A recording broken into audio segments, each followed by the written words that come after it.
Vozim se po Bruslju, kjer je Toyota v Evropi doma. In prvi avto, ki ga je Toyota naredila v Evropi za Evropo, je bil Yaris. Tokrat vozimo četrtega.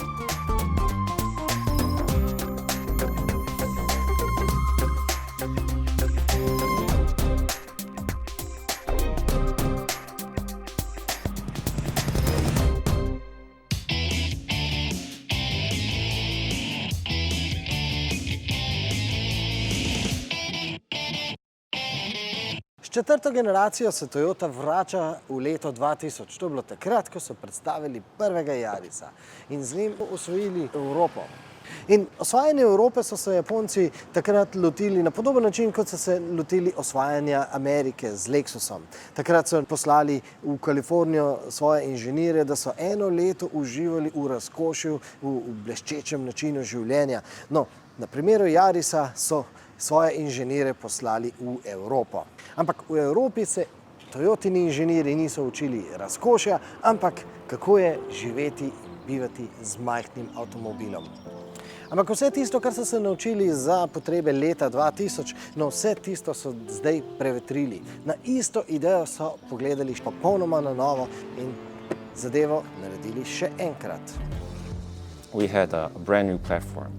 We had a brand new hybrid powertrain. So we were able to really think from scratch. Because of this new platform, we were able to do this in a stylish manner. We have a best-in-class turning circle.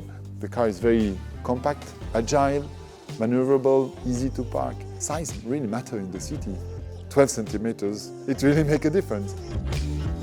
I first came to Europe in 1992, and I was shocked to see so many people driving happily in smaller cars. Where I come from, Japan, normally bigger is better. But I felt through the smiling faces of the drivers in Europe that that's not really the case. Prihtna ureditev kabine pa je vendarle dobila drugačen pomen. Če je bilo nekoč vse usmerjeno v to, da kupci dobijo kar največ praktičnosti, pa se kljub ohranjanju tako imenovane filozofije Big Small, racionalnost umika čustvom. Ta so namreč v tem velikostnem razredu daleč najpomembnejši nakupni faktor in to se ne kaže samo v tem, da je Yaris čustveno oblikovan, ampak tudi v tem, da zagotavlja veselje pri vožnji. Z drugimi besedami, po novem Yaris ni več prostornež za 4, ampak je vse ukrojeno po željah voznika. We see in the car industry a kind of a downsizing trend. So people that were in the higher class buy a bit smaller car. Before a B segment was a cheap car, but now B segment can be very premium. And so if you have a smart car, you know that you utilize well the interior space, it's okay to have a smaller car. In prvi vtis je izredno pozitiven. Avto je postal bolj odziven. Toyota pa je v veliki meri tudi vsaj popravila, če ne že do konca odpravila, kar so očitali njenim hibridom. O čem govorimo? Some people don't really like CVTs, right? The reason is that there's a rubber band feeling. Seveda bo na slovenskih klancih tega elastičnega brnenja ustrezno več, a na tokratni ravninski prvi vožnji je bilo v avtu izredno tiho. Novi trivaljni motor so namreč z elektromotorjem povezali tako, da voznik kompetenc japonskih inženirjev ne zaznali na benzinskem servisu, ampak tudi med vožnjo. Poslužili pa so se tudi prijemov, ki so za ta velikostni razred povsem neobičajni. Compared to our previous generation, it has between 40 to 41% thermal efficiency, and before we're like 38.5, so it's quite a big improvement. And it's the speed of combustion that it's much higher. And one of the key elements is the inlet valve. Normally they are relatively straight, but now we put them much more angled, so we can have a very good air intake. And thanks to that, we can have a very good combustion, both efficient, but also with much more torque. We can increase the compression ratio to 14:1. And to achieve that, the issue is the valve seats. Normally you need to be straight, but in this case, since it's angled, we cannot have this machining. So what we do is laser cladding, so we add material. And this is a typical technology you find on super hypercar, and we bring this to all our cars. In tu, na polju pri Waterlooju, tukaj, kjer je Napoleon izgubil svojo bitko, no tu se lahko vprašamo, a je Toyota zmagovalka ali poraženka? Namreč nedvomno je prav Toyota zaslužna, da danes praktično pri vsaki avtomobilski znamki govorijo o hibridih. Ampak kaj je hibrid? No, to si nekatere znamke razlagajo nekoliko po svoje. Hibrid kot tak, tehnično gledano, je vsak avto, ki ima še nek dodaten vir energije oziroma pogona. Pri Toyoti smo pred 25 leti v bistvu patentirali hibridno tehnologijo. Dejansko že od samega začetka prisegamo na popolni hibrid, kjer gre za sinergijo bencinskega in pa elektromotorja. Se pravi, polovico vozimo na skupen pogon elektrike in bencinskega motorja, polovico pa samo v električnem načinu. Ti mehki hibridi te možnosti nimajo. Mehki hibridi imajo zgolj možnost pomoči pri speljevanju in pa pospeševanju. Stalno je bencinski motor v pogonu, pri nas pa 50% časa bencinski motor sploh ni prižgan.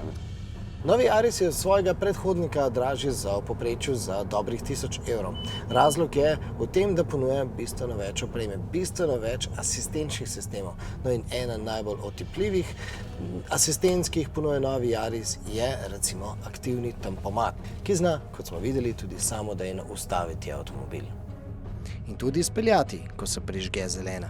To v tem cenovnem razredu ni samoumevno. Druga asistenca pa je tako imenovani Lane Centering Assist. Asistenca, ki vas aktivno ohranja na sredini voznega pasu. Se pravi, ne govorimo več o tistem sistemu, ki je pazil, da ne boste zapeljali čez črto, se pravi tako, da je recimo volan zavil ali pa zapiskal. Ne, v tem primeru gre za sistem, ki ves čas preverja vaš položaj na voznem pasu in skrbi z drobnimi popravki volana, da ste vi vedno nekako na sredini. No, ampak načeloma moramo poudariti, da nam Toyotin vmesnik za nadzor zabavne elektronike, navigacije, telefona nekako načeloma ni všeč. No? Ampak novi Yaris prinaša tudi novost tudi na tem področju. Možnost preslikave mobilnega telefona na ta zaslon. No, kje pa je? Evo ga. Toda na področju povezljivosti je Yaris pravzaprav revolucionaren. O novosti smo vam pripovedovali že pred pol leta prek pogovora s Toyotinim podpredsednikom. Today a lot of customers are forced into a sort of generic service and maintenance plan for a car.